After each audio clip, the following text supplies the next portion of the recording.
పొడుపు కథలో దాగిన కథ. రచన కర్లపాలెం హనుమంతరావు. కథాపఠనం మల్లవరపు సీతారాం కుమార్. ప్రజల్లో ప్రచారం పొందిన శ్లోకాలన్నీ కథాత్మకాంధ్ర ప్రహేళికలకు మార్గదర్శనం చేశాయి. ఈ క్రింది శ్లోకం కథ ఆ విధంగా సేకరించింది. అన్యథా చింతితం కార్యం దైవమన్యత్ర చింతయేత్ రాజకన్యాభిలాషేన ఏప్రం భల్లుక భక్షణం. అదొక మహానగరం. దాన్నో మహారాజు పరిపాలిస్తున్నాడు. ఆయనకు యుక్త వయస్క అయిన ఓ కూతురుంది. తాను చక్కని చుక్క. ఆమెకు చాలా కాలం చదువు చెప్పి ఓ విప్ర విద్వాంసుడు చదువుల కుప్పగా తయారు చేశాడు. చక్కని చుక్క, అందులో చదువుల కుప్ప. ఆమె చదువు ముగిసింది. తండ్రి అనుమతితో ఆమె గురువుగారికి లెక్కకు మిక్కిలి శుద్ధ సువర్ణాల్ని గురుదక్షిణగా ఇచ్చింది. ఓ చదువుల కుప్ప, నీవే నాకు దక్షిణ కారాదా అన్నాడు గురువు. ఆమె పరిహాసంగా భావించి గురువు వైపు చూసింది. అతను నిశ్చలంగానే ఉన్నాడు. గురులకు శిష్యులు పుత్రులు.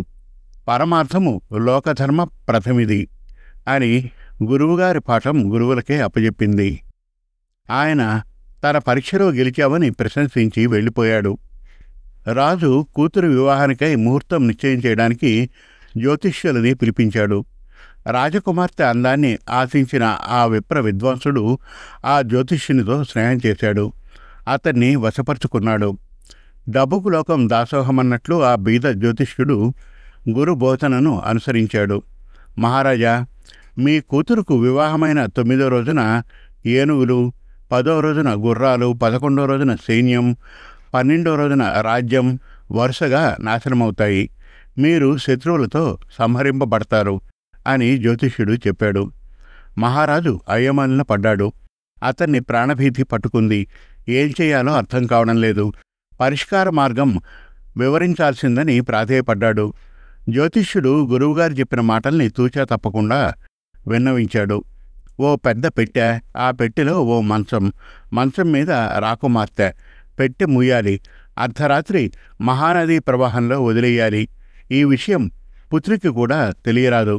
అలా పీడ వదిలించుకుంటేనే రాజ్యం దక్కుతుంది, లేకుంటే సర్వం జగన్నాథమవుతుంది అన్నాడు జ్యోతిష్యుడు. మహారాజు జ్యోతిష్యునికి కానుకలిచ్చి సాగనంపాడు. ఆ రోజు అర్ధరాత్రే అనుంగు పుత్రిని పెట్టెలో పెట్టి ప్రవాహంలో వదిలించాడు. ఆ పెట్టె ప్రవాహంలో 3 రోజులు పయనించింది. విప్ర విద్వాంసుడు ఆ పెట్టెను వెలుపలికి లాగే ప్రయత్నంలో మహారణ్యంలోని ఓ ప్రదేశంలో 1-2 సేవకులతో కాచుకొని ఉన్నాడు. ఈలోగా పెట్టె మరొకరి చేతికి చిక్కింది. పొరుగు రాజ్యానికి చెందిన రాజకుమారుడు, మంత్రి కుమారుడు ఆ అరణ్యానికే వేటకు వచ్చారు. ప్రవాహంలో కొట్టుకుపోతున్న పెట్టెను చూశారు. ఇద్దరూ నీటిలోకి దూకి ఒడ్డుకు తెచ్చారు. పెట్టె మూత తీశారు. చక్కని చుక్కను చూశారు. ఆమెకు అప్పుడప్పుడే స్పృహ వస్తోంది. కళ్ళు విప్పి చూసింది. తన పరిస్థితి అర్థం చేసుకోవడానికి కొంత సమయం పట్టింది. నీరసంగా ఉన్న రాజపుత్రికి చేతిని ఊతంగా ఇచ్చి రాజకుమారుడు ఆమెను చెట్టు నీడకు చేర్చాడు. మాటల మధ్యలో తనకు కాబోయే భార్య ఆమెనని రాజకుమారునికి అనిపించింది. రాజపుత్రికి కూడా తనకు కాబోయే భర్త అతడే అయితే బాగుండనిపించింది. తనకు మత్తుమంది ఎవరిచ్చారో, మందసంలో ఎవరు పెట్టారో, ప్రవాహంలో ఎవరు విడిచారో అర్థం కావడం లేదని, అంతా అయోమయంగా ఉందని రాజపుత్రి ఆలోచనలో పడిపోయింది. ఇందులో ఏదో కుట్ర ఉందని, ఆ కుట్రను భేదించాలని, అందుకొరకు తాము బంధించి ఉంచిన ఎలుగుబంటిని పెట్టెలో పెట్టి నీట వదిలిపెట్టాలని మంత్రి కుమారుడు రాజకుమారుడికి సలహా ఇచ్చాడు. రాజపుత్రికి రాజపుత్రునికి ఈ సలహా నచ్చింది. వెంటనే ముగ్గురూ కలిసి ఎలుగుబంటిని పెట్టెలోకి చేర్చారు. మూత మూశారు. ప్రవాహంలోకి తోశారు. ఆ తర్వాత ఆకుల చాటు చేసుకుని పొదలమాటున నక్కుతూ నది ఒడ్డును అనుసరించే పెట్టెను చూస్తూ పరిసరాల్ని పరిశీలిస్తూ పట్టుదలతో నడిచాడు. అల్లంత దూరాన్ని వాళ్ళకి గురువుగారు కనిపించారు. రాజపుత్రి అతనెవరో చెప్పింది. గురుదక్షిణ నాటి అతని కోరిక సంగతి కూడా విప్పి చెప్పింది. ఇతను గురువా, కాముకుడు, పాపకర్ముడు, అవివేకి అన్నాడు మంత్రి కుమారుడు. అందుకే తగిన ఫలితం అనుభవిస్తాడు అన్నాడు రాజకుమారుడు. గురువుగారు పెట్టెను పట్టారు. ఒడ్డుకు లాగారు.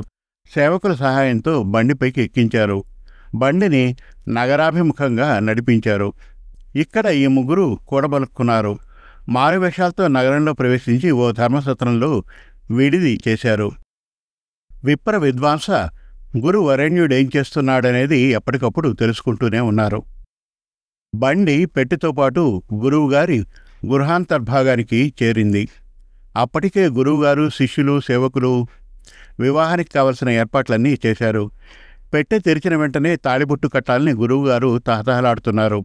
తాళి కట్టిన తర్వాత రాకుమారి కుక్కిన పేనులా పడి ఉంటుందని ఉబలాట పడుతున్నాడు. గదిలోకి ఎవరూ రావద్దని హుకుం జారీ చేశాడు. పెట్టె లోనికి తెప్పించాడు. చేత తాళిబొట్టుతో పెట్టెను సమీపించాడు. మూత తీశాడు. బయట మేళతాళాలు మోగుతున్నాయి. లోన గురువుగారి మీదికి ఎలుగుబంటి ఎగబడుతున్నది. గురువుగారు కుయ్యో మొర్రో అంటున్నారు. ఓ పెద్ద గావుకేక పెట్టి భల్లూకం చేతుల్లో ఇరుక్కుపోయారు. చివరికి అప్పుడే అక్కడికి రాజకుమారుడు, రాజకుమార్తె, మంత్రిపుత్రుడు వచ్చారు. ఎవ్వరినీ కదలవద్దని శాసించారు. గురువుగారున్న గది తెలుసుకున్నారు. తలుపులు పగలగొట్టించారు. దూసుకుని వస్తున్న భల్లూకానికి దారి ఇచ్చారు. రక్తం మడుగులో పడి ఉన్న గురువుగారి శవాన్ని చూశారు. రాజపుత్రి అప్పటికప్పుడే ఈ పై శ్లోకాన్ని రాసి మంత్రి పుత్రునికిచ్చి తన తండ్రి దగ్గరకు పంపించింది. రాజు తన అనాలోచిత కార్యానికి సిగ్గుపడ్డాడు. వెంటనే సేనాధిపతితో, మంత్రితో గురువు గృహానికి వచ్చాడు. కూతుర్ని, కాబోయే అల్లుణ్ణి అక్కుని చేర్చుకుని ముద్దాడి అశ్రు జలంతో అభిషేకించి రాజగృహానికి తీసుకుని వెళ్ళాడు. ఇది కథ. అంత చిన్న శ్లోకానికి ఇంత పెద్ద కథ. బీజభూతాలైన ఇలాంటి శ్లోకాలు మహావృక్ష తుల్యాలైన విడుపు కథలకు సాంకేతికమైన పొడుపు కథలుగా భావిస్తారు. ఈ శ్లోకాలెవరి విరచితాలో, ఏ చెవిన పడి ఏ మనస్సులో నిలిచి ఏ నోట ప్రకటితమవుతున్నాయో ప్రజల్లో తిరిగితేనే అర్థమవుతుంది. ఏ ఉద్దేశంతో ఈ శ్లోకాలు కట్టినా, ఎందుకొరకు ప్రచారం చేసినా, ఎవరి మీద సంధించినా ఇవి మాత్రం కొందరి నోట నేటికి బతికే ఉన్నాయి. సమాప్తం. మరిన్ని చక్కటి కథల కోసం, కవితల కోసం, వెబ్ సిరీస్ కోసం మనతెలుగుకథలు.com విజిట్ చేయండి. Thank you.